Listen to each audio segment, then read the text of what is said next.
Happy New Year.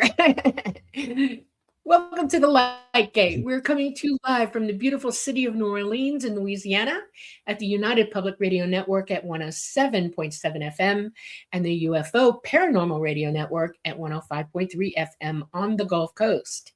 We are on Facebook, we're on Roku, we're on Rumble, and we're on YouTube. We want to thank our sponsors. Thank you very much. Carnation, you are with us for a while now. I think we're closing in on a year. We love you very much. I hope everybody had good holidays using Carnation, and let's get going.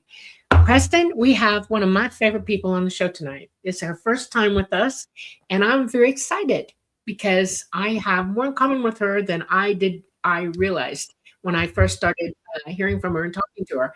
And I'm just really excited. I want to hear all about her life and everything. So, yeah, well, I'm super excited too, because it was an incredible synchronicity that brought her to us, which we'll hear about. And yeah, this is episode 142 of The Light Gate. Thank you guys so much for joining us. I'm your host, Preston Dennett. My lovely co-host is, of course, Dolly Saffron. We're pushing 3 years on the show now, Dolly, I think. Pretty soon. 2 and something, yes. Right. Because, 52 weekends, that would be 160 about, 156. We're at 142, so 20 more shows will be 3 years. Pretty darn cool. So yeah, thank you guys. We are absolutely just so blessed that you could join us today. And as Dolly said, we're very, very excited about our guest today. So I'm going to get pretty much right to it. I will say a very quick hello, because I don't want to waste too much time. And I keep getting in trouble from some of you guys who are waiting to see our guest. And definitely, Dolly likes to just go straight to the show. So I will just say hello to all you folks real quickly. We've got Catmaster Trash. We've got Jamie Mashburn. Love you all. Happy New Year, Louise. Astrid Gruder. We got Cherise Bazilla. Scarlet Fire. Hello. Scarlet. Yeah. We got quite a crowd already, Dolly. We got Blackbeard. Yes. We got Olivia Camilla. Janie Mashburn. Hey, Janie. Thank you, sweetie. Very much. She's welcoming our guest, Joyce. We have the Owl Man. We have Patsy Foister. The lovely and unbelievably generous Namaste. Thank you, Namaste. Love Couldn't you. do this show without you. Amazing. Yep. We got Aurora Comedy. We got Groucho Trout. Carol Wilson, Flower Lane. Who else Very cool. We have?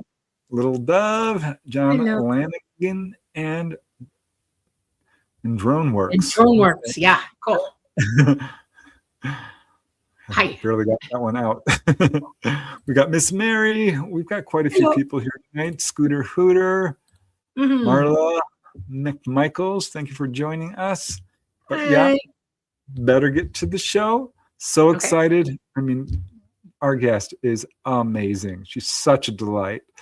Let me tell you a little bit about her. Her name is Joyce Aldrich, and she was born in Ottawa in 1955 to Irene and Lucien Aldrich. She was raised in a family with a strong theatrical background, living something of a gypsy life with her parents, attending 10 schools, living in 17 residences. Dolly, you can relate to that. Yes. You moved around a lot as a kid. In 2 provinces, Ontario and Quebec. She is from Canada. And this was all by the age of 17. Her mother was an actress, singer, and producer. Her father was a commissioned salesman. And they came to Toronto to make her mother's fortune. And she landed, this is so cool, a 27-year gig, unheard of nowadays, as Rockin Irene at Ye Olde Brunswick House. We're going to have to talk about that, Joyce. That sounds so cool. In fact, she's got a brass plaque on the brick wall with her contribution, along with Etta James, Peter Appleyard, Gordon Lightfoot, Loretta Lynn. I mean, that is amazing company. Her mother never really wanted Joyce to sing, but genes are genes, as Joyce says, and being exposed to theater and music her entire life, it was part of her DNA. And there were some setbacks in her career, lots of starts and stops along the way. It made her quirky, which is okie dokie, as she says, because when you're an artist, that's the way it goes. So yeah, she's a singer. She paints, does the music thing. She does have her stuff on YouTube. and some of her songs are on iTunes as well. She's had an amazing lifetime of experiences, UFO experiences, ET experiences, paranormal encounters, and many other incredible adventures. She is the host of the Joyce Aldrich, you can correct me, Joyce, show on CHHA 1610 AM in Toronto on Sundays from 7 to 9, and frankly, on quite a few other platforms. Without further ado, she knows more about herself than I do, but I am learning. So let's bring on our lovely guest. Hi, Joyce. Hello, Joyce. Welcome. How you doing? We're good. So happy to have you here with us tonight. This is a good lead off for the year for us. This is fantastic. Oh, well, Happy New Year to you and all of your listeners and your viewers. I just want to make a little correction there. I'm not at CHHA anymore. It's got the 16 AMA. That was a Hispanic station. I was there for 11 years. Wow. But I've been doing the podcast for the last 2 years. So yeah, that's where I'm at right now with the Joyce Aldrich show. And yeah, you got it right. All right. Okay. Okay. Yeah. So, oh my gosh, so much to talk about. So, where do you want to start? Yeah. Well, I normally start with asking people about their childhood and stuff, but today I want to do something a little different. Oh, I would right. like for you to tell the story about how we came together, the incredible That's where I would synchronicity. like to start. Okay. For anyone who knows me really well, I suffer from insomnia. And this one night back in the fall, I had insomnia. And what I like to do is I can't just get back to sleep or I'm just, staring at the ceiling. So I listen to podcasts. And I turn my phone on, which is next to my bed all the time. It's not a good place to put it, but that's where my phone is. And in case I get a call, and I was scrolling through through my podcast, through the feed, and all of a sudden I saw this one about onboard experiences, and I went, "Oh, I've had onboard experiences." And in my mind, I said, maybe I'll find something here that is like my onboard experience. So I listened to the first one, very good story. I was captivated. I listened to the second story. Interesting. I like this guy's presentation. He seems to be very accurate. Third story came in, and then a fourth story, and he said this one is from Canada, and I go, oh, another Canadian. And it was my story, and you must have pulled it out of this book. So That's the one. yeah, because the story's in here. So you pull, because you are the purveyor and the collector of anomalous UFO stories, and thank goodness you're documenting it, because books are not always in print. This one still is. You can get it in Indigo in Canada. I don't know about the States, but certainly Canada it's still in print. But oh my goodness gracious, I thought, and I was so captivated by all your illustrations and everything. I said, he captured it, and you told my story so accurately, and I thought, this is a real deal. So then I approached you, and I had you on my program, and then I had Dolly, and that's how we got together. So, and that's not too long ago, but it's like we've always been together, right? We landed in the same place. That's exactly right. It was meant to be. That field over there. Par excellence. It's amazing because I don't know that he's ever had this happen outright the way this time it has happened. I know that people have contacted him who have been in his books and said, "Hey, you've got me in your book," but not to the level that this one went as quickly. Yeah, he's had that book in his bookshelf for a long time. I've seen it 3 or 4 times. He goes back and forth to it. Okay. And when he's doing research and stuff like that every now and then, and I'm like, okay, he's up to something, and he does his weekly show as well, and that's how you ended up on the weekly show. But he does write-ups and things, and he puts you in books like that book that he, onboard encounters, Well, and that's amazing. Well, the most incredible thing is I hadn't realized this is the first episode of Preston's, UFO stories that I've ever seen. So I thought it's a one-off, but it's not a one-off. Yeah. And then I looked at all how many have you got online? Like 3,000? No, 300. Yeah. For years. Other, hundreds. yeah, other Yeah. venues as And well. for Yeah. that one, yeah, and for that one to come up is bizarre. So I figure it's meant to be. And actually, while I was talking to you too on my program, what I said is, I've heard a lot of people talking about UFOs and paranormal, and some of it doesn't ring true for me. And with you, it does. We have to be glued at the hip because you're telling the truth, absolutely the truth. Because I am an experiencer. I've kicked the tires, and you've driven them. Looked in under the seats and in the glove box. That's right. No, Right, Yeah. that's right. I felt Yeah. an instant connection to you, so that was really cool. Yeah, And it the was whole, great. the synchronicity of it just made me feel like this was so meant to be. Because Yeah. I hadn't picked up that book in a long time, and I flipped through it, and that's the story that jumped out at me. And I have to tell you, it's a terrific book. He's an It absolute. is that John Robert Colombo. He's called Mr. Canada. Actually, I entered him for the Order of Canada, and he did get it. And he's called Mr. Canada because he compiles all kinds of Canadian stories, whether it's ghost stories, UFO, all kinds of compilations. Yeah, amazing. Yeah, he's still alive. He's good. He's amazing. Yeah, your story definitely caught my attention. I could tell instantly, like, oh, this is legit. And I did more research, and I found little bits and pieces here and there. I found your show. Like, this is a good case. This is someone who's obviously had real experiences. And it's just so interesting to me that synchronicity happened. You mentioned insomnia. So many contactees have that. That's another, just bringing that up, a little thing. It's not considered insomnia. I'm just so wide awake all the time that I really don't have the need to sleep that much. They don't need much sleep for whatever reason.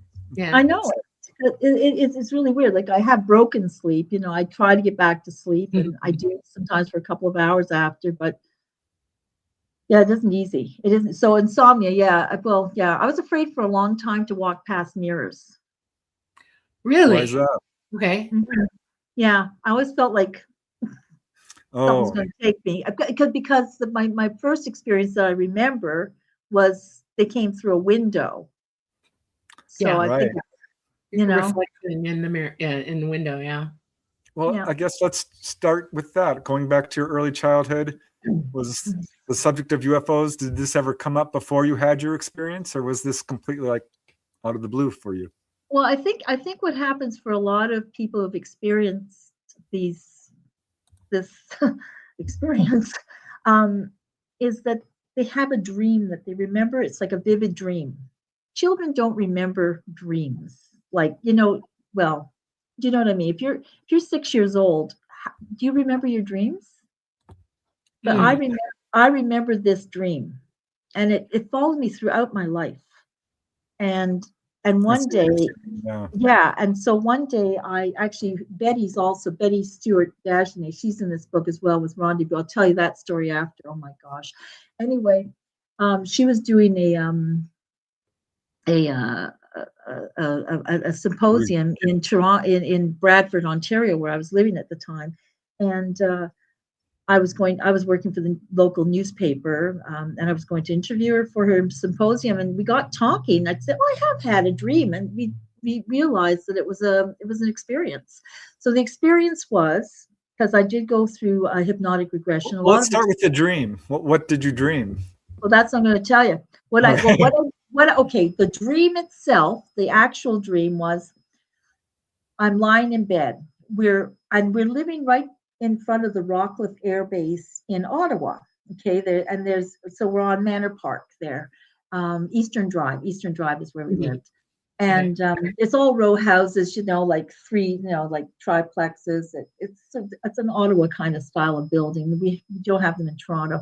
Anyway, we were in the lower level, and it was a 2 bedrooms. My parents had 1 bedroom. My brother and I shared another bedroom. So his bed was like this. There was a window, and my bed was like this. And I was 6 years old at the time, so he must have been about 2. And I remember seeing in my window, I thought they were spacemen. I thought they were, like they had like helmets on them, and it was like, and visors. And the next thing I knew was I was looking down, and there were lights. I was floating in the air, and there were lights. And I remember this. I didn't remember anything else. That was my dream. Oh, wait, But let it me see. was a weird dream. Like how, I dreamt about spacemen, and because I don't know how I knew about spacemen when I was 6, because that was 1961. I Yeah. guess we had the Gemini missions at that time, and the Mercury. What was the Mercury? You know what I mean? Yeah. Apollo, Mercury, Apollo. Your Gemini, Apollo. Yep. Yeah, Gemini, Apollo. What is Mercury? Maybe that'll come up. Anyway. That's the next one. Anyway, but the thing is, yeah, that's what I remembered. And so Wow. Betty recommended that I see Dr. David Gottlieb.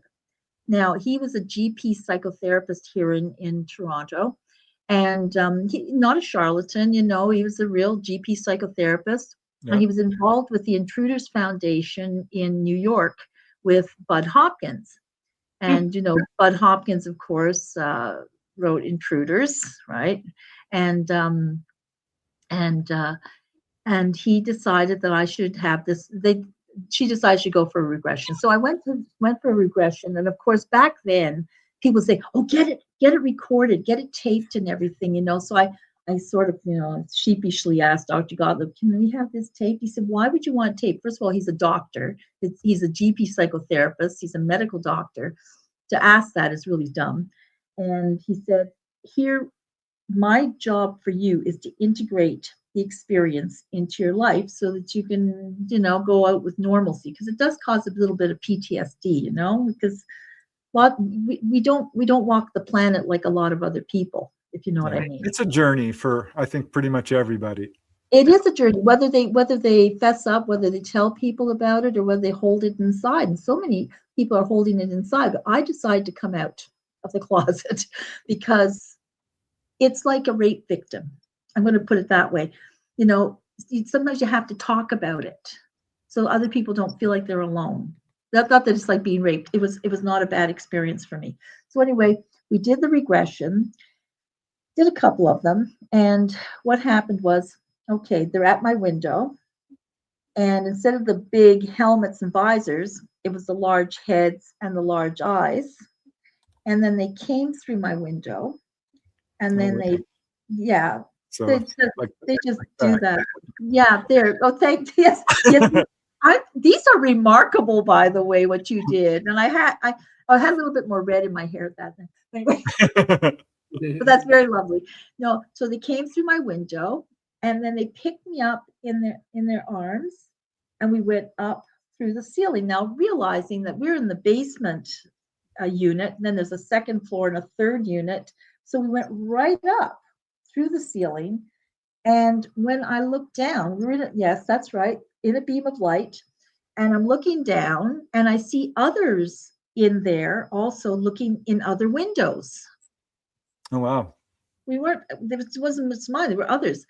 And then I looked up, and there was a portal. We went through it. And I was standing in what I call a bay area. I don't know why I called it a bay area. That's what I called it. But they had like oval doors. They weren't square. No square, no angles. Yeah. No angles. But the thing that they did do is they took me into an elevator, which I don't recall anyone talking about elevators, but we went into something that took us to another level. And while I was in there, I was looking at their eyes because I'm a little kid and I'm looking at these bug eyes, Sure. And telepathically they said to me, "Oh, we don't see like you do. We see more like your insects do. We can actually see like X-ray vision. They can pick up quite a bit of information with those eyes, right?"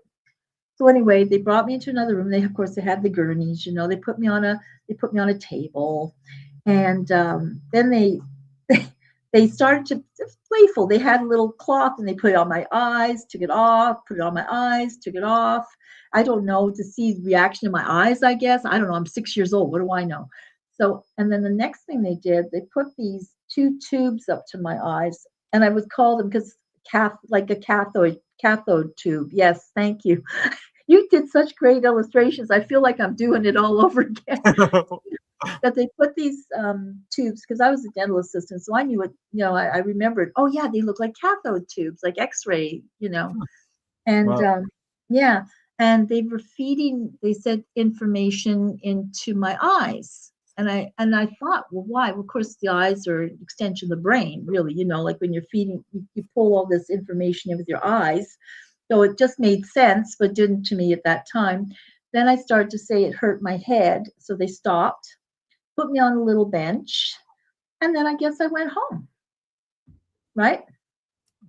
But before I went home, they leaned over and they said, remember, you are a custodian of the earth. Wow. That's it, I because actually we heard really, that very statement in my youth. Yeah, we're custodians of the earth. Mhm. Yep. I didn't hear it. You are, we are, all of us. yeah, exactly. You, like, in other words, you humans. It's like the Right. Adam thing, isn't it, really, when you think about the Bible?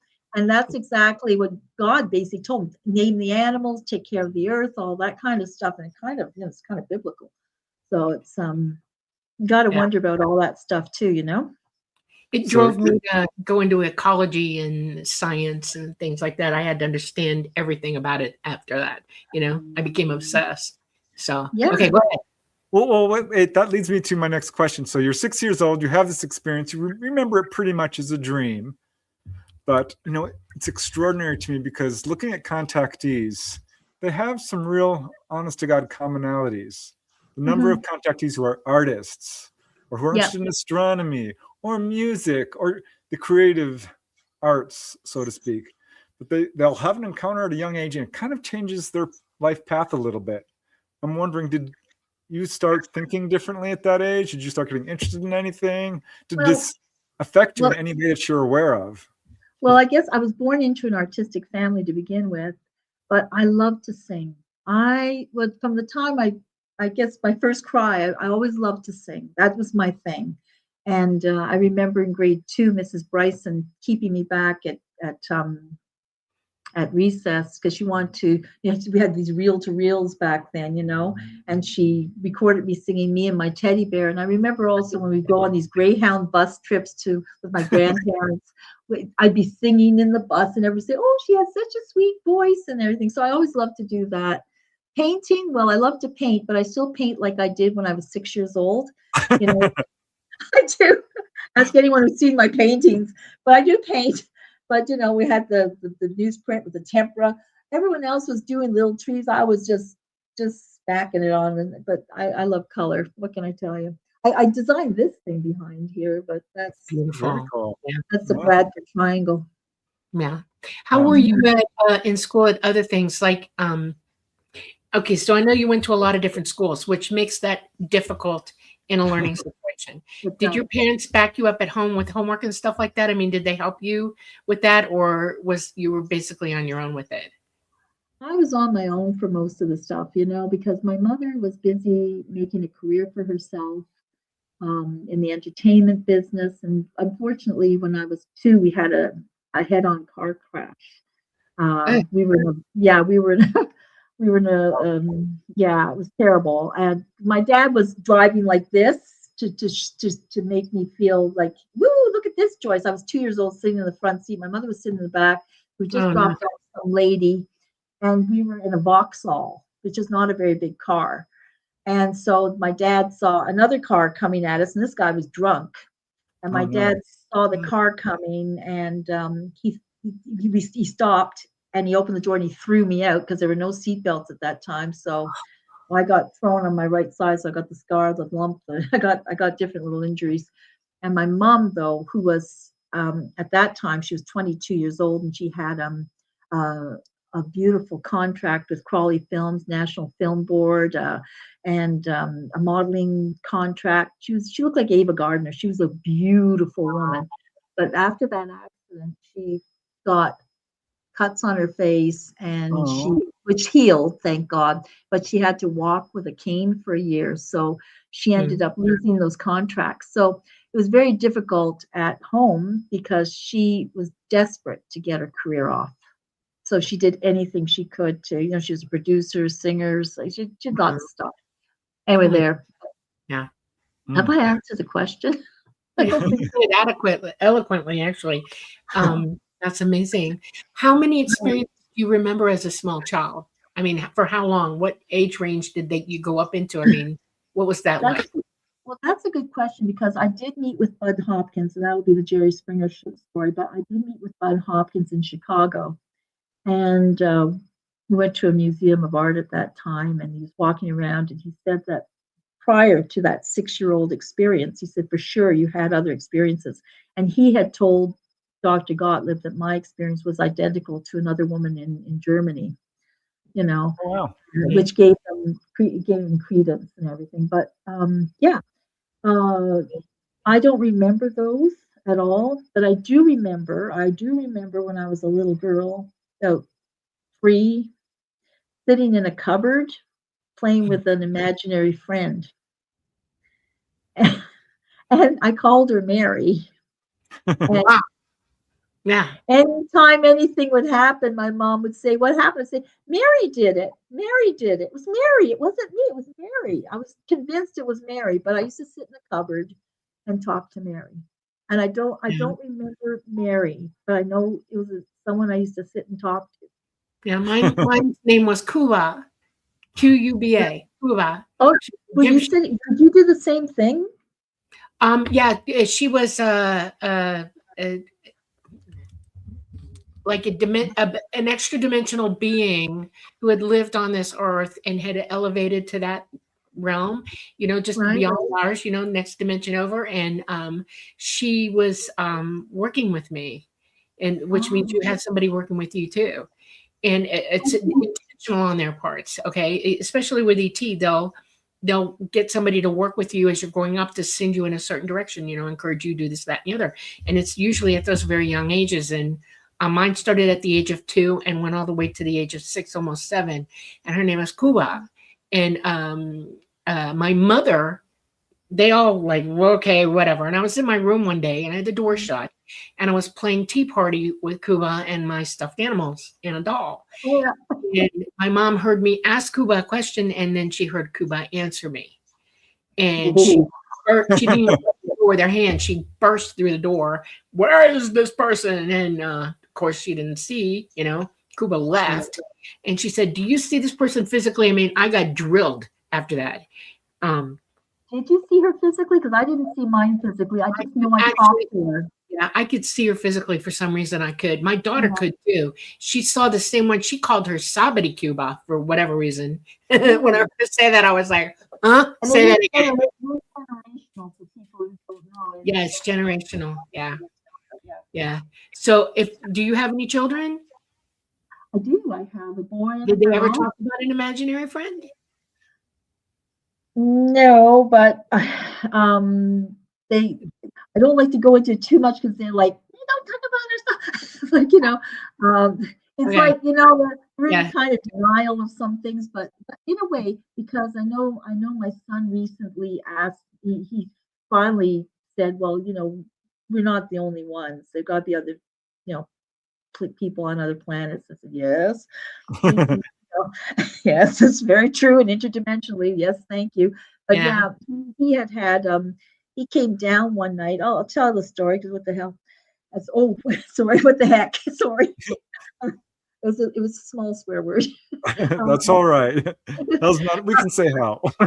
Okay. And damnation. No. So anyway, one day he was eating his Cheerios. And he stops and he says, you know what, Mom? I said, well, he's 4 years old. He says, we're all God. And we're really living in a dream that's been going on for a very long time. Wow. He's 4, and he said that. Yeah, my daughter. Yeah. My daughter did the same thing. She goes, why is God? And I went, what? What did you just say to me? You know? So yeah, go ahead. No, and then another time he came down and he said last night, he said, I stood at my window and I saw a rainbow. It was an upside down rainbow and it went swoosh. Yeah. There you go. Yeah. Yeah. Yeah. And then I asked him more and he said, yeah. And he said, and there were these, and I had him draw them and they had pointy little pointy little chins, these people. He said they did mind talk with me. Yep. Yeah, it's So like you said, think it's he's had generational. experiences, yeah. And my daughter, I'm not too sure. She's very psychic, though. My daughter's has gift. Has the gift. That would be, yeah. All right. So going back, you, at age 6, you had this experience. What brought you to, actually talking to David Gottlieb and realizing, oh my gosh, this could be UFO related? Well, that would go back to Betty Stewart Dagenet, who I was going to interview for that symposium she was doing. She said, and then I told her about the dream. She said, you had missing time probably, and you've had that was an experience. She asked me too if I had ever had any pregnancies that were missing. I hadn't, which was a good thing. I'm glad that didn't happen. But so she referred me to Dr. Gottlieb. Yeah. All right. At that point, because you had other experiences as an adult, isn't that right? That was after. That was okay. after 1989. Which is when I went to Dr. Gottlieb in that area, and in 1989. Yeah. Anyway, so I had a store in Bradford called Joyce's Curio Shop with a PPE shop. Very cute. It was a metaphysical bookstore, but I'm in Bradford, which are like the people of the carrot. You know, the people of the corn. They were like okay. So the people of the corn, they're all strange, but for them, I was the strange one. And I know that the Baptist Church had 2 whole sermons dedicated to me. I was up there with the Antichrist, and I had people putting communion on my door of my store, and I also got a letter from the Jehovah's Witnesses in town. I was supposed to go to the Jehovah's Witness to Kingdom Hall. He wanted me to just come for a meeting, and this doctor who lived in town, he used to love to come into my store with his wife. This was the only interesting store in town. I had artwork, I had native art, I had all these metaphysical books and all this cool jewelry and all this kind of stuff in it, cool. I was interesting. Go figure. But then, but he said, he had his white lab coat on. I came in one day, said, Joyce, I can't come in the store anymore. I've got Jehovah's Witnesses who are my patients, and they're telling me they're not going to come and see me anymore if they see me walk into your store again. He said, but please, they sent you a letter, didn't they? Said, yes, don't go because they want to do an exorcism on you. Oh my really? Gosh. I didn't know Jehovah's Witnesses did that. Oh my goodness. Apparently they do. So I didn't go. I declined. Thank you very much, but I can't go. Good girl. Oh my God. It was not easy, And but another time I had an experience, and of course I had of course psychics come up to my store, and we had circles, meditation circles. And unfortunately, on my store I only had cafe curtains, so you could actually see in to see what we were doing at night. So I was unabashed. I had a circle, and I had this one guy who used to come in, Claude. He and his girlfriend. His girlfriend only ate raw carrots. It was like, and we were all tree huggers and all that kind of stuff, But it was like that kind of thing, and they did that. They took me for a walk one day so we could hug trees, and I thought, it's nice. Hugging trees is fine. But it's good. Yeah. It doesn't hurt. Hug a tree. Yeah. Go hug a tree. But the thing is that he would come to the sessions with a pyramid hat on him. Okay. Yes, I got a pyramid hat with a foil pyramid hat, because back in those days they felt that could deflect. Help them. That's right. Right. Mm-hmm. So it was in those times, So I had that store from 1992 to 94, and during that time I had a really strange experience. I was lying in bed. My husband at the time was in Niagara-on-the-Lake. He used to take because he was a drama teacher, and he used to take the kids for the Shaw, for the Shaw Festival and all that kind of thing, And I didn't go. I was there home with the kids, and I'm lying in bed. Not a word of lie. I sort of feel like my head pushed into the pillow, and I can't move. You know what I mean? I couldn't move. I felt like someone was actually taking their hand and putting the pillow. And all of a sudden I heard this electronic sound. I don't know. And I can remember it. And I really think I'm doing it right. It went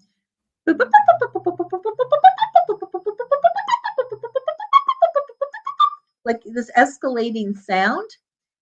And all of a sudden I'm standing in my store, Joyce's Curio Shop. It's the middle of the night. Across the street, there's the police station. No cars on the road. It's like 3 or 4 in the morning, you know. Wow. They're witching out. So I'm standing there behind, I had a table in the middle of the store. It had all kinds of books on it and everything, you know, displayed. And the door opens and these 2 men walk in. Now, I swear they look like they could have been Mormons. Wow.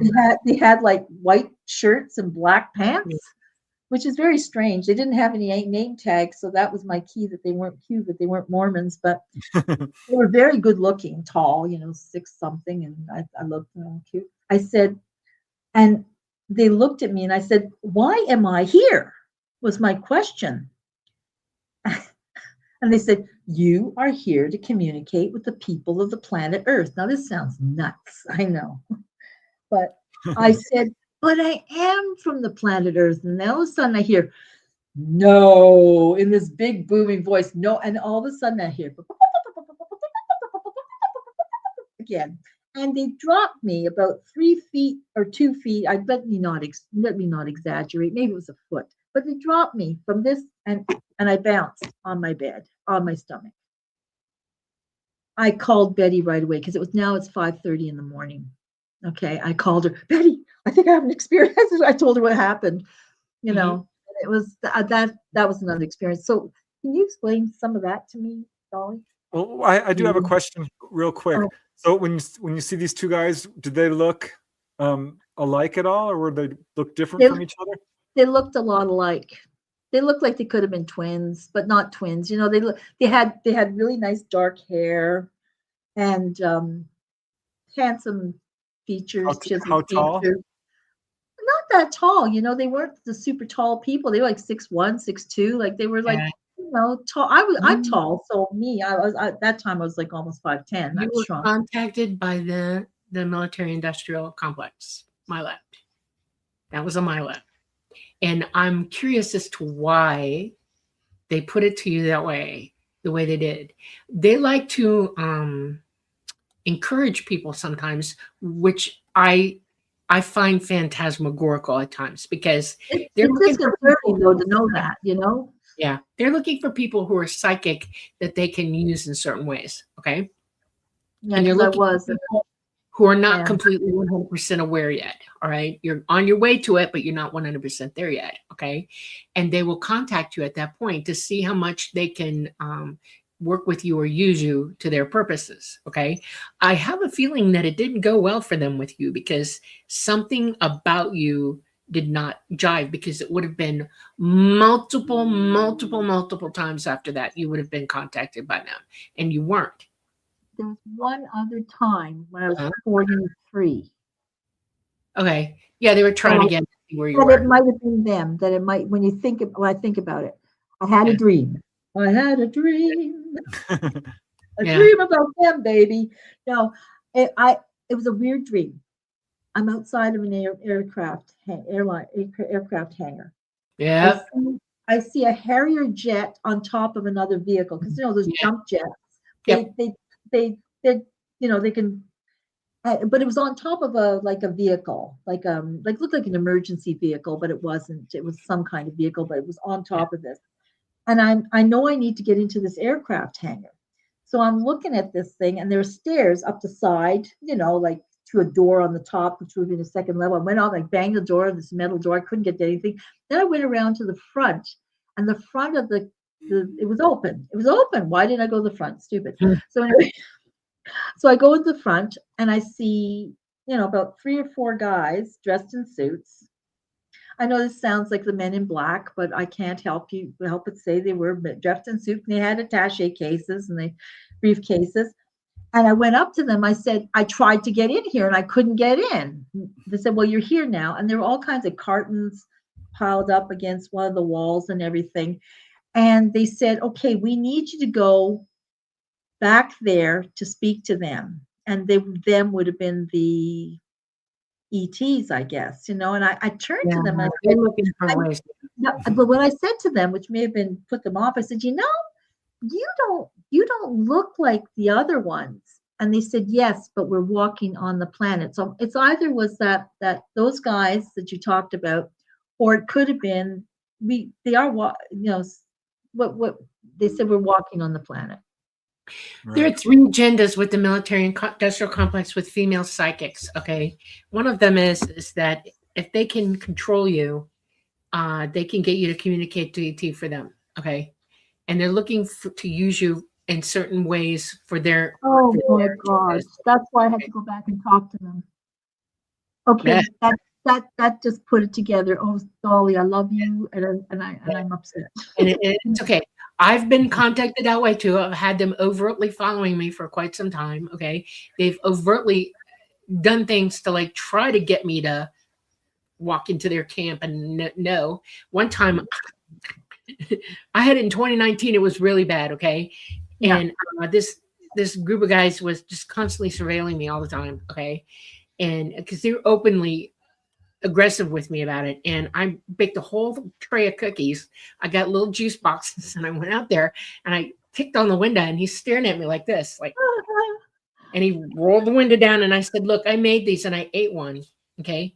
And I said, "Pick a cookie for me to eat," and he picked another one. And I ate that cookie too, and I said, "No poison. I'm not trying to hurt you." And I said, "These are juice boxes, unopened, still in the wrapper, got the stored stuff on them. Please, it's hot. Enjoy yourselves, okay?" And then I said, "And then I want you to go home, go back to where you belong, cut it out, stop bothering me, because I'm warning you, it's not going to go good for you anymore."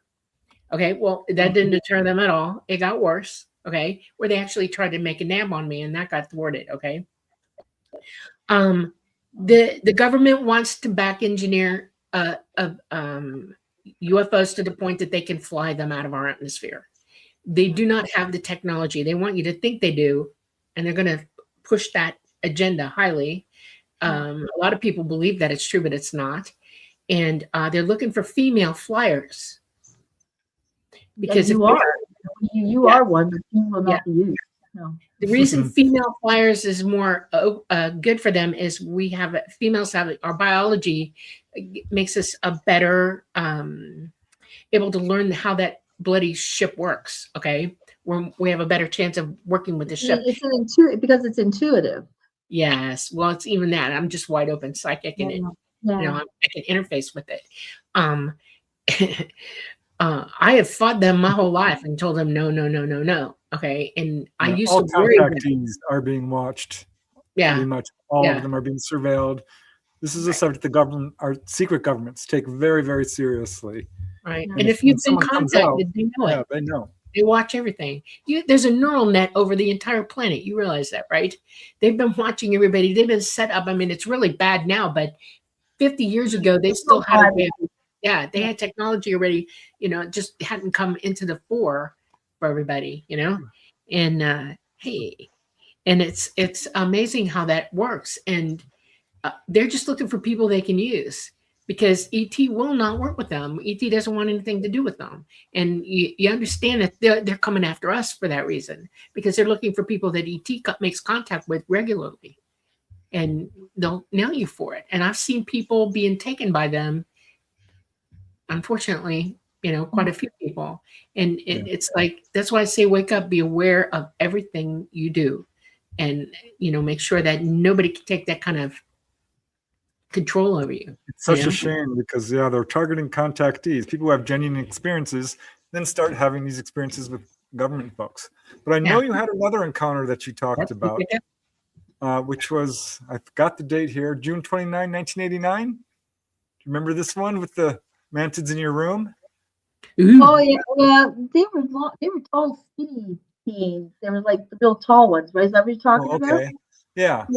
Yeah. I don't know if 7 feet tall. Yeah, that's sort of like the blocky heads.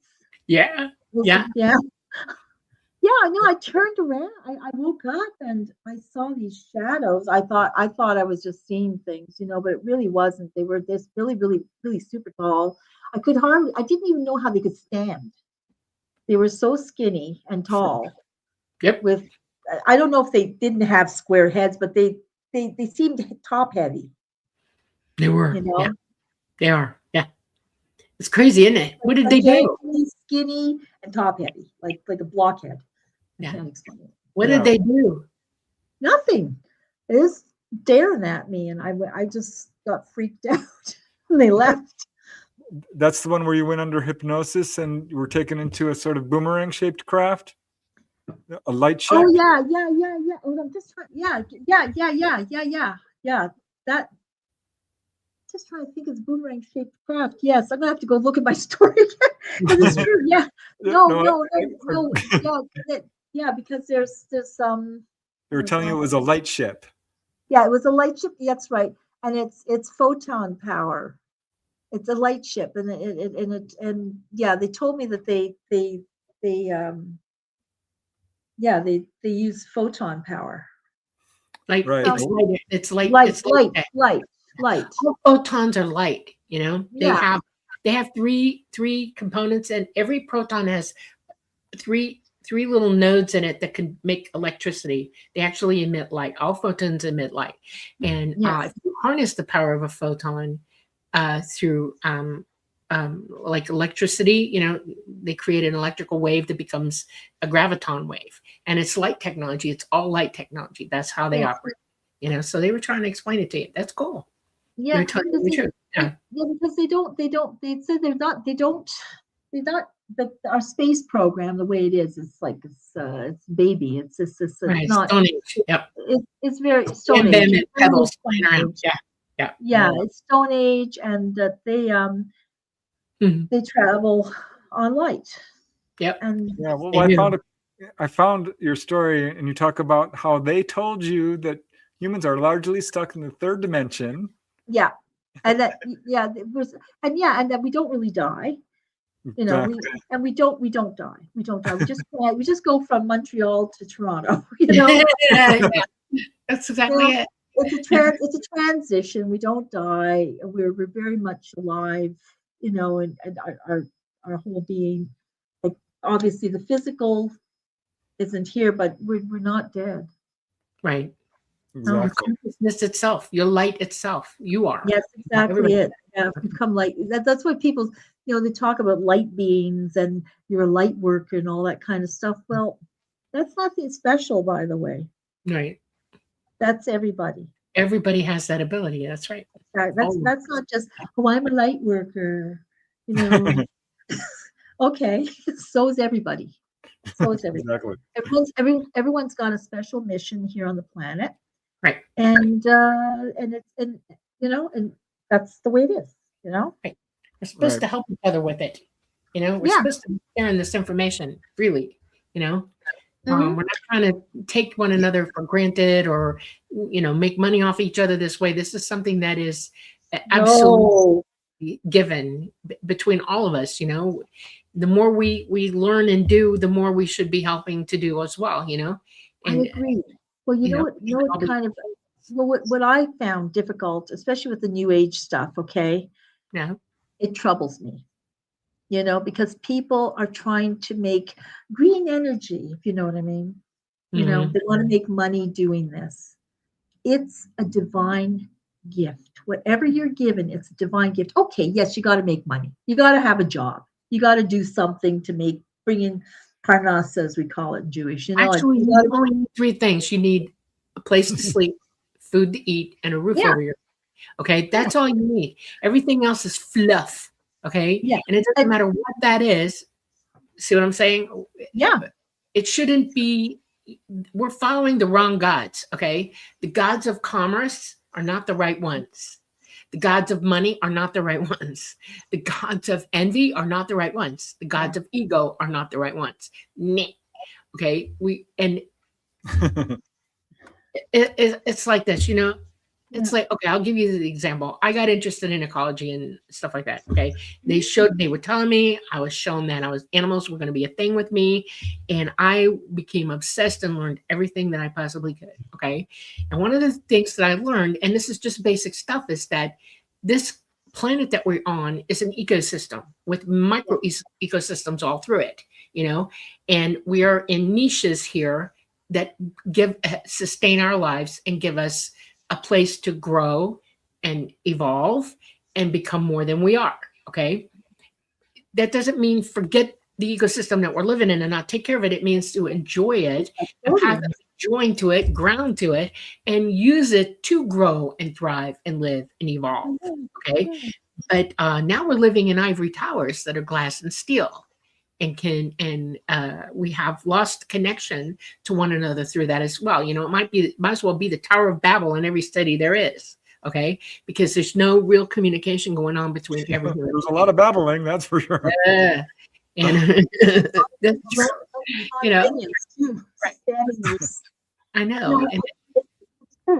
So I know you've had some other really cool experiences. I want to hear the Jerry Springer story, but before we go there, it's a lovely story, Joyce. It really is. Your uncle had a sighting? Yeah, my Uncle Leo. God bless him. And I come from a mixed background of Jewish and Catholic, both guilty, guilt-ridden. Anyway, my Uncle Leo, is the kind of guy on Saturday after he'd come home from confession. I love him. He'd be sitting there in his rocking chair, he just gone to confession and everything, Anyway, he's a very devout guy, but he was also very well read. My uncle read a lot. And I remember one day I was wearing some kind of UFO kind of shirt, back in the day. And he was at my dad's, visiting in from Ottawa, visiting my dad here in Toronto. They were sitting on the balcony. He was having a beer. I grabbed a beer, went to sit out in front, with him on the balcony. And then I said to him, Uncle Leo, I said, have you ever seen a UFO? And he looks at my shirt. He said, well, you would ask. And he said, yeah. He said, actually, I have. And he's a milkman at the time, and he had a run on a run. It was Empress Street, whatever, in Ottawa. It's early in the morning. He was just going to pick up, his milk to deliver. And he saw a UFO in the sky. He saw one. And he said at that time to me, he said, the government hides a lot of stuff from us. We don't always know what's going on. And I looked at him, I was like, my mouth must have been, I'm going, this is my Uncle Leo, who gave me great advice. I won't tell you what it was, but when I moved to Toronto, 14 years old. Wow. And he told me not to become a certain kind of woman of the street. Okay. Good advice. Well, he wanted me to be pure. And I kept pure. It's so pure. Anyway, no, as pure as I could be. Anyway, yeah, so yeah, it was like that. So he had an experience. And my mom, when she was a little girl, and we talked about this totally. She had these orbs come into her room and play. She said these like golden orbs or something, or orbs. So what did you say those were? Because those are well, it could be one of two things, really. If they were golden, I would more than likely call them interdimensional beings coming in and hanging out with her. Okay. Most ETs, if they're remote viewing you, they'll show up like orbs. They're generally either white or blue or dead red. Okay. It just depends on. Okay. All right. And, the golden ones, I would place that in the hands of an extra dimensional being playing with you. Well, I would say that's probably true, because when later in life, my mom had two bilocation experiences, and I had one bilocation experience. Oh, okay. Yeah. Well, yeah. She was a singer MC at the Brunswick House for 27 years, as you mentioned, but every year she loved to go down to Vegas, and she'd even sing a couple little songs in her favorite lounge, and she met Debbie Reynolds, a lot of stuff.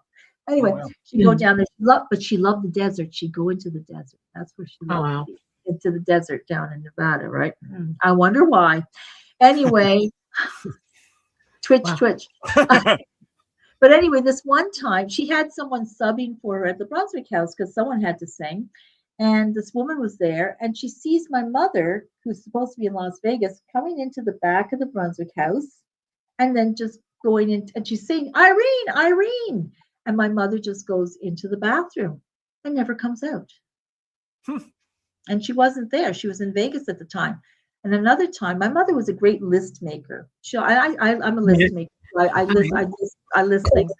Anyway, she was sitting there making a list, and then she ended up going to the little. She was living there on down at Bloor and Ossington area, and she went to the little local convenience store to get her cigarettes and her lottery tickets, And she walked in, and the guy said, Irene, you were just here to buy your cigarettes and lottery tickets. She says, no, I wasn't. I was home. She was making her list to do it. Wow. Yeah. These are called doppelgangers. And what's going on is when a person has advanced psychic ability, they can essentially bilocate, it's kind of like an out-of-body experience. It is. Yeah. Well, mine was weird. Because I never, you don't feel it. I used to go down to the Daces Danforth because I was in a Cuban band for many years, and we used to play down at the Danforth, but I wasn't this year at this one time. But I think it's Julian Taylor was playing. I wanted to go see him. It was on a Sunday night. And I'm there at the side of the stage because I could say hi to the band. Hi, it's me, it's Joyce, And I'm dancing away, and there are two female police officers standing right next to me. They said, hey, oh, you're back again. They said, boy, on Friday night, you were out there. You were having a great time dancing and everything. I said, I wasn't here Friday. And they said, oh, no, it was you. And these are people who are used to observing. Right. Trained observers, right? Police officers, right? They're trained observers. And I was at home all alone on that Friday night. I have you were dancing. Part of you was. I want to go dancing. Yeah. So I have an opinion. Go ahead. Okay. I have an opinion about bilocating. All right. I can do it, but it's more like a remote view where I fully leave my consciousness fully leaves my body while I'm conscious, and I go to a location instead of being to this person. I'm just relocating my consciousness, and I show up as a full apparition to people. I've done it to Preston. I did it to him once. I stomped his floor.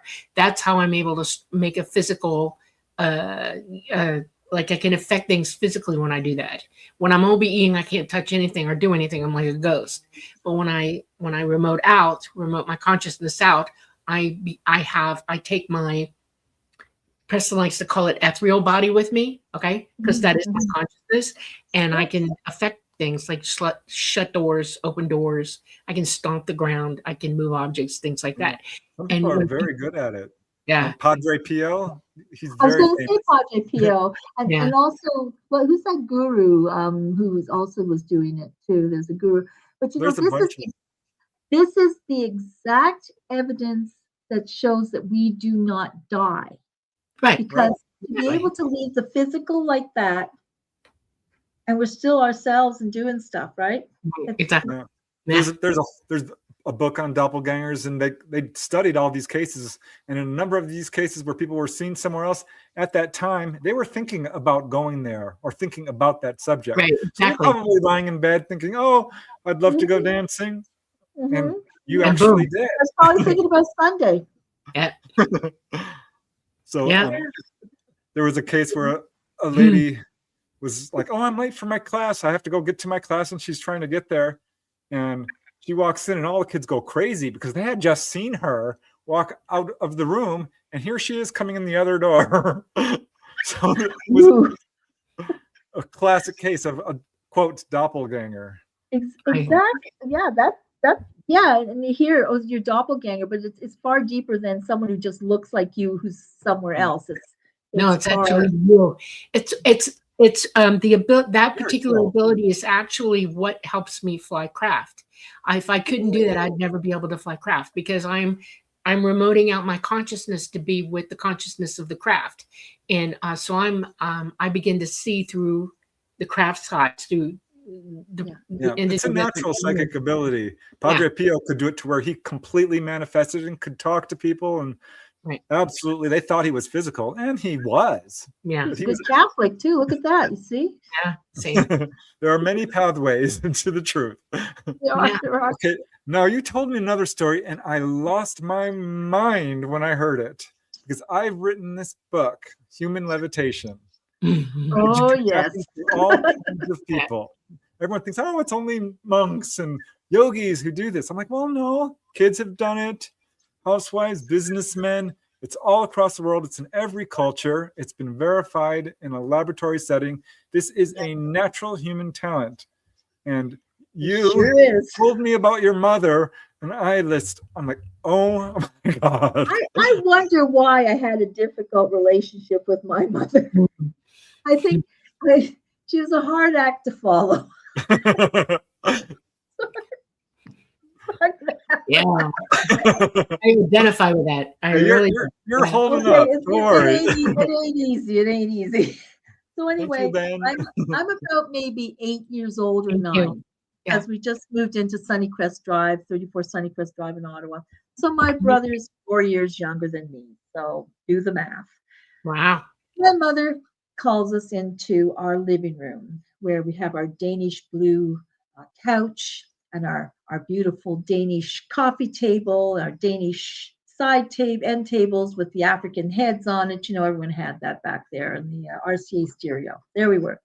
She said, sit down. I want to show you what I can do. So she moves the Danish coffee table back, and she lays down on the floor like Superman, okay, like flat on the floor with her arms out in front of her. On her stomach? Yes, on her stomach. Watch what I can do. So you'd obviously done it before. She had to show us. She levitated about 3 inches off the floor and just stayed there. And my brother doesn't remember this, or maybe he's just put it out of his mind. There's a cat. There's a cat behind you. Oh, this is Rory. He's my co-producer. Yes. Okay. We love the animals. Yeah. Sorry. Okay, so I'm surprised he's not sitting on the computer right now. Anyway. Yep. But he's on the couch. How long did she do this? So yes, sorry, he's here. He's looking at the ring light right now. She did it it wasn't very long, but she did it. But the thing was, later in life, she got married a second time to this guy Alban, and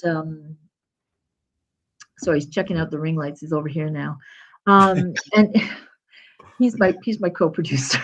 Anyway, she called me, and she said, remember, my mother was very dramatic.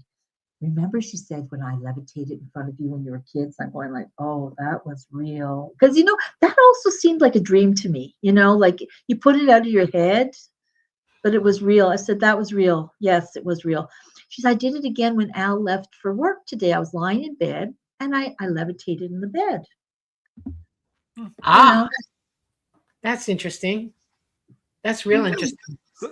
Wow. So after she did it the first time, what did you tell her? What did you think? I didn't say it. I think it was like we're 8 and 4, Yeah. Right. What are we going to say? We just saw our mother levitate. Maybe we didn't think that was odd. Maybe we didn't think it was weird because of who we were, I mean, right. I'd already, at 8 years old, I've already been on craft. And when here's another thing. In that same house, excuse me a second. Okay, say hello to everybody, Rory. Get it out of your system, okay? Yeah. He's a big boy. Anyway, I was in grade 5 at the time. I was 10 years old. And my mother, in the morning, she said, I tried to wake you all up last night, she said. I tried, and you were all asleep and you wouldn't wake up. But she had gone to the back window and she had seen a craft hovering above. And she said, yeah, there was a craft, a spaceship. And I said, and again, the weird thing is we never thought that was a weird thing for her to tell us. Like, we lived in kind of a world of, where my mother and my grandmother put the cards out. We had an Aunt Valerie who was telling fortunes in tea rooms in Ottawa. It was kind of our heritage. But we all talked about different things, unusual things, and archaeology and all kinds of stuff. Anyway, So, but the thing was, in the Ottawa Citizen that day, a doctor in Gatineau had seen the same thing. Ah, there you So go. it was actually written up in the paper. So I had cut that article out and I put it in my science book for Mr. Martin to see, my grade 5 teacher, because it was like, that was my news item that I brought to school. I pasted in my science book. I don't have it anymore, but it was that kind of thing where, yeah, so we had experiences throughout. And we were in Quebec, when we were living in Hull, Quebec. My mother made us all go look for the green swamp gas. So because no one else was the bonum, the bonum. I had an interesting life, and also the thing with the was Rockcliffe Air Base. I know I'm going in kind of a helical, messy way of telling my story, but all right. and so, well, I'll get back to everything. But the thing is that my mom used to say all the green lights. She was dramatic. The gremlins. She tells about the gremlins who used to sit on the aircraft during the war and mess them up. Anyway. I know. My mom used to love gargoyles. Okay, she had a gargoyle fetish, unbelievable, and she had them. Excuse me, I hit my mic. She had them on the corners of our roof of our house, on the front. You're kidding me. No. Did you live in Hogwarts or something? She was a gargoyle person. She loved gargoyles, and a particular type too. And I used to watch it and think, okay, fine, it's just life. My mother, this is my mom. Okay, I don't know what I thought the night that this happened to me, but I sure remember the fact that my mother was a gargoyle lover and that she had seen them. That's why. I'm coming home from the base. It's like 2 o'clock in the morning. I'm exhausted. I've been on the road all day. We've been transporting bombs and stuff like that. And it's pouring rain. Okay. And I live on Pine Mountain, Georgia, up on the top of a mountain in a log cabin in the middle of nowhere. And I go by this property that's on the right. R.J. Reynolds owned it. The tinfoil people, and he's got this huge tree and he's got this beautiful copper roof on his house. So when that light is on next to the tree with shining off the copper roof, it kind of lights everything up. And as I'm approaching it, I got my wipers on and I'm looking, I got the blower on to keep my windshield from fogging. And I see this big black thing sitting in the top of that tree. I'm like, what the heck is that? And I slowed down. Now I'm in a Dodge 150 truck, okay, with a Hemi, okay. It's good thing you're not walking down the street. Driving slow. And just as I approached the tree to come under the tree, it jumped out of the tree and hit my windshield and went down the window, slid off the hood, and went down in front of the truck. Well, I ran it over. Okay, I don't play. I'm trained to take care of myself. Okay, and I took off and I went home.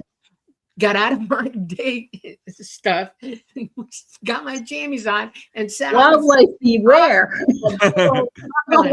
Waiting for this thing to come for me because I know I didn't squish it. The truck was high off the ground. And I'm thinking, what the hell was it? It was a gargoyle. It was a big black with wings gargoyle. Like a griffin. What? Like a griffin. A gargoyle, yeah, something like that. It was a gargoyle. But in ancient times, there were the griffins. Which had the wings. They were like but they weren't big wings. They were little cruddy rings, Cruddy wings, okay. Okay. And it was a big brown pudgy thing, okay? And in the morning, I didn't want to play with the truck. In the morning, I went and looked at the window because it cut my windshield. It cut scratches into the windshield. And I called my mom 2 days later because I had to get over myself, and I said, Mom, have you seen a gargoyle for real in your lifetime? And she said, what? And I said, seriously, have you seen a gargoyle in your lifetime? Is that why you love them so much? And dead silence on the other end of the phone, dead silence. And she said, why are you asking me this? And I said, because I bloody saw one in the middle of the damn night last night. That's why. And she got even quieter. And then I hear her laughing. And she said, well, I'm not the only one now, am I? And I was like, okay, thank you. Click. Contactees have a wide variety of paranormal experiences. Yeah. Almost always. It's the rule rather than the exception. Well, we talk to the wee fairy folk, we do, Yeah. Fairy folk, all the cats, Rory and Fiona, I did. So, and I am part Irish, Celtic blood. Irish, so am I. Me too. I am Irish. I'm Kelly and Kite Irish. So this we have in common too, because we also have that other side from another area. You know, we have Yeah. There are a lot of Jews who are Irish. Yeah. Faith in Bigara. Faith in Bigara. That's right. Yeah. So let's talk a little bit about some psychic experiences, because I know you've had some, your mom's had some. Well, am I right? Well, yeah, my mother more than me. You know, my mother is very psychic. My mother, I'll tell you about my mother. She anytime she was near somebody who was going to die, she smelled roses. Yeah. Yeah.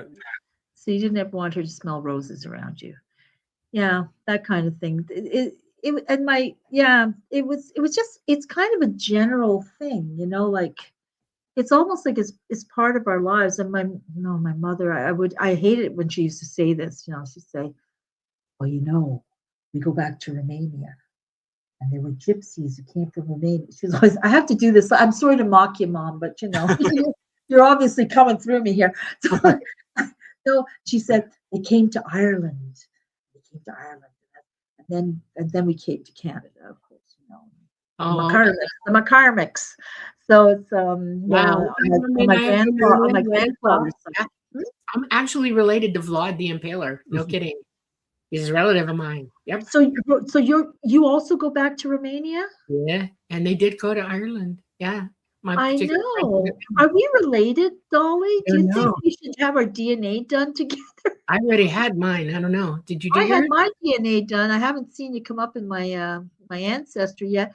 But you see, I'm telling you, I use a different name. My name is different in my ancestry file to protect me.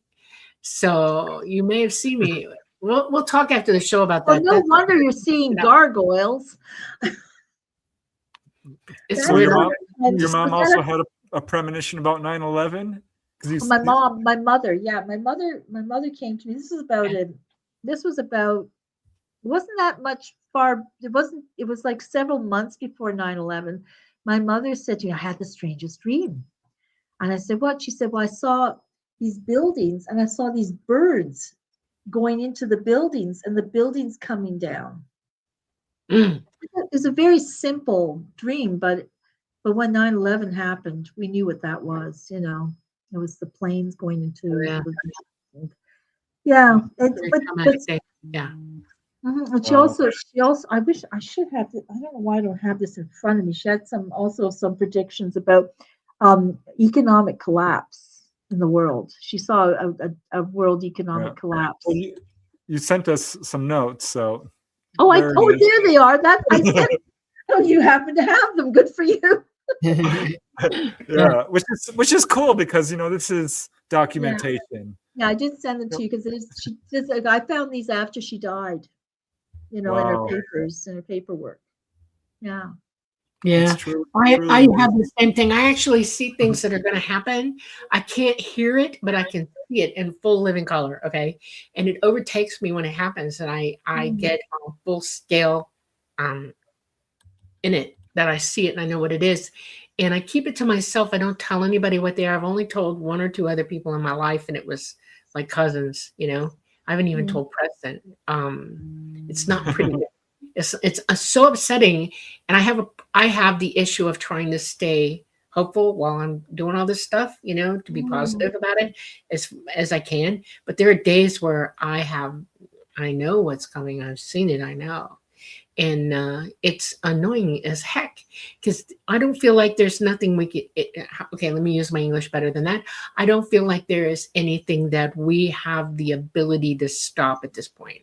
I think that we've reached anarchy. You know, we're antithesis already. And all we can do is help ourselves. And that's where I try to bring all the hope about what we're facing in the world with each other. It's like we have to work on ourselves. We have to work on ourselves, period. Heal ourselves. Everybody who needs to wake up just needs to wake up because we're our own best friends this way. If the world's going crazy, it doesn't matter what the world is doing. We must help ourselves, okay, and each other. This is one of the ET messages for sure. Yeah. I kind of had a discussion with someone today. Because it's very upsetting what's going on, and well, you know, some people, the Venezuela thing, whatever, you know, it's like we have to ride this storm, and we have to do. There's not much we're going to be able to do about it. We can vote, we can do different things, but we're going to be riding a very rough storm this 2026. It's in the astrological charts. Everything's been coming out. But I was also going to mention, I want to mention towards the end of 2026, the astrologers are saying it's going to ease up. It's almost like we have to go through this and get rid of some bad actors. It sounds terrible. And then when we come out of this, it's like we've had enough. Enough is enough, you know? Now, the other thing the astrologers are saying, and this Joni Patry, she's very interesting. She does Vedic astrology. She is, and she's been right. She predicted death of Kirk. She also predicted on December 13th the arrest of Maduro. It's there. It's there. You see it. And she said that we're going to have disclosure, like for UAPs, wherever they're. I like UFOs. I like UFOs. Whatever extraterrestrial stuff. Yeah. This year. And of course, Doll, you've mentioned that they're not really here now. They won't be here because of our magnetosphere. Everything they can't. It troubles the crafts to come in here because they're going to crash if they come in here. But do you know who is here? We are here. Right? Yeah. We're here. And they're going to have to turn to us to help them with disclosure, to bring the true disclosure forward. Because I know right now with what's the Congress, just if you're far more articulate than I am regarding what's happening in Congress. It's good. It's good that it's happening. I think it's good because at least it's being talked about. Yeah, and at least my ex-husband says to my daughter, well, your mother was right about one thing, aliens. Yeah. Yeah, my mom always knew. Yeah. But there's going to be disclosure this year, apparently. Steps towards it. I don't think our governments are ever going to be fully truthful or transparent. No, they're going to throw a false flag on us. They already started. It's already beginning. It's in the works. But yeah, you can't hide the truth forever. It's impossible. Well, that's what I'm saying. Because the more that we come forward and talk about it, like we're doing right now, and you're pro. I'll tell you, I have my Joyce Aldrich show. I've got my UFO and Paranormal edition and my Arts and Entertainment edition. Great, yeah. Mine is an hors d'oeuvre compared to your show. No, I'm. It's easy for me to say. I have no problem. Yeah, thank you. It's a lovely picture. Take it off. Anyway, no. Thank you. You're so very good producer. Anyway, no. The thing is that what was I saying? It wasn't a lie. My grandma said you can't remember it. It's a lie. No, but the thing we're here. We're here, and I do believe it's what we're doing. It's the truth is getting out there. There's more people wanting to know this. Even my son who's been closed because I think he just denial. And just this last month, he started talking to me about it a little bit. It's a little crack in the doors opening for people, and they're not necessarily I want to come out one way or another. It's important that we understand that we're not alone, but it's even more important to understand that we have the right to use our abilities the way we need to. Okay, this is the more important truth that we all have to learn. We have to stop thinking about what ET can do for us. We have to learn to do this stuff for ourselves. That's ET's positive message to us: is we're equipped. We just need to do it. And that's what awakening is. That's what getting into consciousness is. That's what making the right choices for yourself entails. Exactly. You walk away from all this stuff that's going on around you, the anarchy, and you focus inward and you learn to use your abilities. And there's a lot of ways to do that. And the more you do that, the more focused you become, and the more you're able to see things as they really are. Because reality is not reality to most people here. They don't know what reality really is. They don't see it because they're too busy being confused and misled. Riding the crest of the wave instead of being the wave, Right.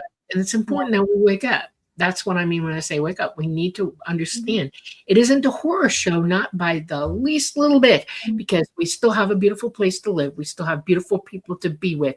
We still have beautiful things to do for one another and ourselves. We still have joy and hope and everything else.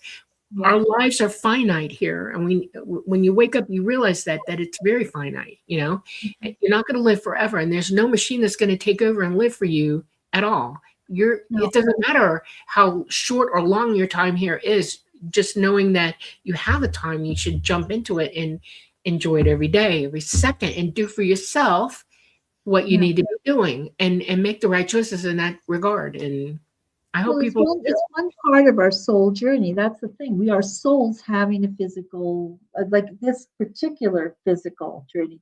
We may end up in another planet, in another body, or we may end up in, for sure. Spirit, for sure. I mean, you have lifetime after lifetime after lifetime to live in this universe, in this third dimension. It's the schoolroom across the entire universe. There are billions and billions and trillions of planets that are like us or more advanced or whatever. You can go anywhere and do anything to choose to do that. And everybody chose to be here right now. Don't doubt that for a minute. And that's a big heads up. That's where, when I say make the right choices, understand that that's what that is. That's the reality of your situation. You're learning something right now, and you're either going to learn it and move on and evolve, or you're not. And that's a choice you're still going to make for yourself. Good luck with that. I was going to say, I'm going to segue into this Jerry Springer story from the yay! I'll tell you how I'm going to segue, because when people see the light that you're exuding, they'll either back off or they'll pounce on you. One of the two things. They either make your life miserable, or they just go, "Oh, I can't." Or something repels or attracts. Anyway, so Dr. David Gottlieb, who I was seeing, the GP psychotherapist, who ended up being the head of psychiatry at St. Joseph's Hospital, so he was not, like I said, a charlatan. Anyway, he got a call from the Jerry Springer show, and they asked him because they knew he was doing stuff with Bud Hopkins with the Intruders Foundation, asked if he had anybody, contactee or experiencer, who would like to come on the show and talk about their experiences. Neat. I got a call because I'd already been on the Jeannie Petty show. I had been on the Christopher Thomas show. I had been on all kinds of programs, and because I said I was coming out, right? Because I didn't want people to feel alone. Of course, it was at great risk. Yeah. And the laughter curtain and everything else. It was not a time when you really did come out, because people just thought you were a matter. Yeah. Anyway, kudos to you for doing that, because most people don't have the courage to do that. And you're right. People lose their jobs over this kind of thing. People's well, I lost my store. I lost my store because of it. No one would come in and buy stuff from me. So I went like $40,000 in debt. Let's not talk about it. Oh, disgusting. But it's the right thing. You followed the path of truth. I did. And then I had my interstellar UFO show, which actually I'm just going to show you that this is the set piece. Oh, your song is fading a little bit. So yeah. Can you hear me now? Yeah. Yeah. When you wave your hand in front of the mic on your computer, we lose you. Oh, that was it. Yeah. Okay. The French in me. The French and the Jewish. Anyway, so Dr. Gottlieb told me would like to go on the Jerry Springer show. And the weirdest thing, they're in Chicago. Only a couple of weeks or 3 weeks before that, my son came to me one day and he says, "I wonder what it would be like to eat Chicago pizza." He's 9 years old. Where did he ever hear about Chicago pizza? And then he said, "I wonder what it would be like to ride in a limousine." Well, not much longer than that. We were on a plane to Chicago to do the Jerry Springer show. My son was coming with me. My daughter's taking him. Yeah. And what so year? That was what year? Well, he was 9 years old. So let me do the math. He was born in 1984. So yeah. that would be 1990. Right. Okay, it's after I was in Chicago. I lived in Chicago for a little while. Okay, go ahead. Look, I'm a math midget. Somebody's watching tonight and he's not a math midget. Okay, Paul, sorry about this. Anyway, you say, what a dumb Dora. Anyway. No. Anyway, under pressure, I can't add. Anyway, things just don't add up for me. So anyway, the point is that we were picked up in Jerry Springer's limo. And of course, that night we were given each $100 each to spend, on, we were at Eduardo's Pizza eating Chicago pizza. Mm-hmm. And of course, Jerry Springer show had flown in Bud Hopkins, and they were going to fly in a psychologist from Austin, Texas. They were trying to get my husband at that time to go against me. So they kept asking me questions. The producer kept calling and saying, well, do you believe what your wife is saying and everything? What about this? They tried to grill him so that he'd come, he'd be, that kind of conflict on air. He said, who am I to say that she didn't have these experiences? Mm-hmm. Yeah. And they couldn't break him down, which thank God. And they couldn't break me down. They couldn't break my friend Leah down, who was with us. And my son, of course, was there too. And I didn't want him on the show, obviously, but he had an experience. I had stupidly mentioned his experience. Anyway, he wasn't going to be on the show, though. But anyway, they called me, and they called my husband. Sorry, they didn't call me. They could get the story straight. They called my husband, and they said, we're not going to do the show. They canceled the audience. They canceled the show. They sent everybody back home, Bud Hopkins back home, and the psychologist. This is a great expense to cancel a show. This is big money, big money. And the day before, I was on the windy beach of Chicago. I think it was in May. It was awful weather, and of course they were taking pictures of us, like film. So I'm there, and then I disappear. They were going to make it look like I disappeared into a ship or something. Abducted. Yeah, really B-roll. Campy crap, campy stuff. And anyway, but so my husband came to me. He said, was it worth it to meet Bud Hopkins and talk to him and go to the museum with him? And I said it was absolutely worth it. He said, well, they canceled the show. They sent everybody home. We're sending us home. I went, and it was a hand of God. It was absolutely. And but that's the kind of thing where when you tell the truth, and they said, you believe this? You really believe this happened? They believed us. They couldn't have us on the show because they believed us. The media is owned, right? Jerry Springer was owned as well. And they have a narrative that they're pushing. And if you're outside of that box, it's not going to fly, There's plenty of people that won't talk to me in this arena that we're in, There are plenty of people that are avoiding Preston probably because of me. That breaks my heart and hurts me terribly for him that I might be, causing that to happen. And then I think about it for a little while and I realize, what? He's telling the truth as he understands it to be. And he's done enough research to know when he knows the truth. Okay. He's lived the truth. I've lived the truth. You've lived the truth.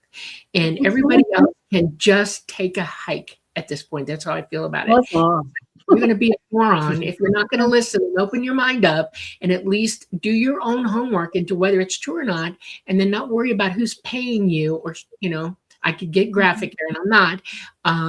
I want to so bad. Just cut it out. Get over yourself already. The truth is the truth.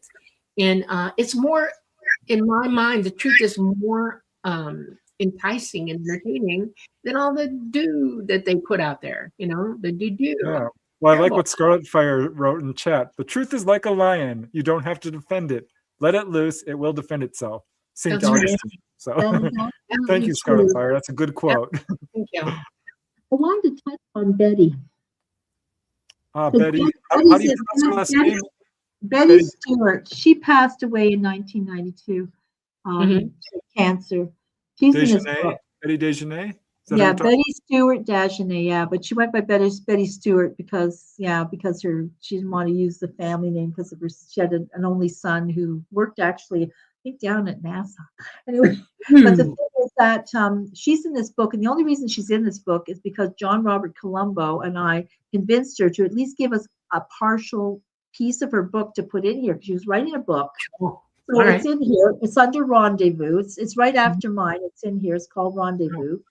Anyway, that was the name of her book. So she was dying of cancer in the hospital, and John Robert Colombo and I went in to talk to her. Of course, I was always there for her all the time, coming there to visit her. She's like a mother to me. Mm. And she said to John and I, "Could you please finish my book?" She had all the notes and everything was handwritten pages, like big manuscript. And we said, we can put it together for you. Sure. What do you want us to do? She said, I would like you two to finish the book. We said, yeah, we can do that. But her family, her son and whatever, they didn't want anything done with this book. So she passed away. She died. And we're at the funeral, and she was going into a crematorium. Mm. And we're both of us are at the coffin saying our last respects. And I said, John, I said, you know where the book is, eh? The manuscript. The family had stuffed it in the coffin at the base where her feet were. And I said, and the coffin was still open because there's and the funny thing is, both one of her friends and myself, we had done her makeup and hair. I did her hair and it was a weird thing. Anyway, Yep. I did her hair. My friend did her makeup. Anyway, Yeah. because her friend was in the Jarrett family of funeral homes. Anyway, long story there. That was something else. But anyway, we knew that the manuscript that the family had put it in the foot of the coffin because they knew it would get burned with her. And we're standing there, we're going like, she asked us to finish this, John. What are we going to do? And we were just trying to think how we could get it out. I would have gone out in front of God and everybody. I'd have dared anybody to make me give it back to him. I would have put it in my shirt and walked out. But you had to be there. Everybody, we're standing there, and there's a whole lot of people sitting there in the pews or whatever, and we're just. They're looking at us saying goodbye to Betty, and it's like, geez, what are we going to do here? And we had to. We're watching the coffin go down on the rails, and sink down into the crematorium with the book. So there's a little tiny piece of it there, and that, and I had to type it all up for her and everything, but she didn't want to let go of it. I don't want to just let a little piece out because I want the whole book out. Thank goodness we got a piece of it. Yeah, she's actually pretty well known. Oh yes, UFO researchers, because she had an implant removed and it was studied. That's right, and it had a little hook on it. Yeah, she had. That's right. Wow. I don't know where that implant went because I was there after she died. It was in her place in Bond Head. She was also on the Man Alive. You can still find it on Man Alive. David Cherniak was the producer, and he produced that. And she had an experience with somebody who came to her, in a contact in her shed in the back, and then they were relocated, and they recognized each other, and they'd never met each other in the physical before. Really incredible. Yeah, and her implant was one of the best studied implant cases. It was published up in a very famous UFO magazine in Canada. I forget the name of it, but they actually studied it and it was really remarkable. I mean, this was definitely something that should not have been just sitting there. I don't know where the implant went. I swear, I don't know where. A lot of things went missing after she died. I ended up with 13 carloads of fabric and all kinds of stuff. And you know what else I got? Please, God. She had a really favorite cat. Oh, I won't even go into this. It's too awful. Anyway, I inherited a pelt. Oh, yay. Wow. Oy vey, oy vey. It was a black cat, and here I am, considered the witch of the town with this metaphysical bookstore, and I thought, oh my gosh, I got the pelt of a black cat. She didn't have it. She was going to have it taxidermied, but she Mhm. didn't do it. Just had the pelt. Oh my goodness. And I Wow. thought, how do I dispose of this in the garbage? If anyone finds this, they're going to think I'm killing black cats or something. So anyway, it was a terrible Yeah. experience. Well, Anyway, well, what else would you like to know? you had a bit of a difficult, pathway to move forward, because at that time, like you said, this subject Yeah. is not like accepted as it is today. Even now, people still get, gaslit, ridiculed, and so Mhm. forth. I But was back, told the other day it's definitely a conversation stopper when you start yeah, talking about it. I know. It is. I run into people all the time that have heard things with regards to what my story is negatively to them, okay, Mhm. who are either ufologists or producers, whatever, okay. And when I run into them, it's I don't get upset about it or anything. Once I decided to say my piece to somebody who will remain nameless, and I did it because I genuinely think this person is knowledgeable more than most people know, and so I said my piece to them, okay, and wasn't trying to be mean or anything, but I cared enough about this person to tell them absolute truth, okay, and but I can't do that to everybody, because I don't want to push the boat over, because Well, everybody in ufology deserves to know the truth. That's how I look at it. You might be 100% wrong right now, or have no clue about what you're talking about, or be in such a misguided, delusional mindset and thinking about this whole subject, but you still deserve to know the truth. And you deserve ample time to let it hit you. And the only way that's going to happen is if we all keep telling the truth, yeah. Then Some people are just so close-minded, though. It's like trying to make a flower bloom by peeling the petals open. We can't do that. It's not going to happen. it has to open on. So, well, I talk to people about this too, especially people, in my Jewish community, because, and actually, when I tell them I have a UFO and paranormal show, they go, wow, it's cool. Because the Lubavitcher Rebbe said, who's a great Rebbe and a very holy man, and yeah. so they asked him, do you believe in life on other planets? And he said very simply, who are we to limit God? Right. And that's what I would tell anybody. Who are we to limit God? We don't. Some of us we're fortunate to have had to know this, but there's another thing too. When we talk about disclosure and everything, ultimately, our role in this planet is not to say like I'm a hybrid. We're going to talk about that too. But we're here to be a light. And that we talk about, be a light unto the nations. We are supposed to all be a light. Right. And to shine our light, however that is, and we're not perfect. We get angry, get all pissy and whatever, and we have all kinds of things going on. But you know what? Ultimately, well, no, we're human, right? We are human for the most part. Most of us are. Well, okay. Now after, okay, I gotta talk about this because I don't know what kind of time we have, but We have 10 minutes. Okay, we got it then. Dolly, remember after the show, after I had you on the show, I told you that my daughter had said to me, Mom, weren't your eyes green? Yeah. And I said, she said, why are they blue now? And I thought, because, pigmentation and everything, pigment changes and everything. And, when you get older, I said, your hair gets gray, your face gets paler, your eyes get paler. But you said to me, go ahead. Oh, Because you asked, because you said it's a hybrid thing. It's an actual hybrid thing. We there are 3 ethnicities of ET that have this ethnicity that we have in us. Okay, and it's like I was born with gray eyes, gray white eyes. Okay, there was an actress that used to have those color eyes. I had them. I frightened people. I was Children of the Corn, by the way. Okay, until I hit puberty. White blonde hair, short. Yeah, she was a tomboy. Glad you still have your tongue. They're just pressed. I know. Puberty started and my hair started turning red. Okay, and my mother was like, and the eye color started, and I got bluer and bluer and bluer, and now I have blue green eyes. Okay, I have blue with green overlay in my eyes, and it never stopped.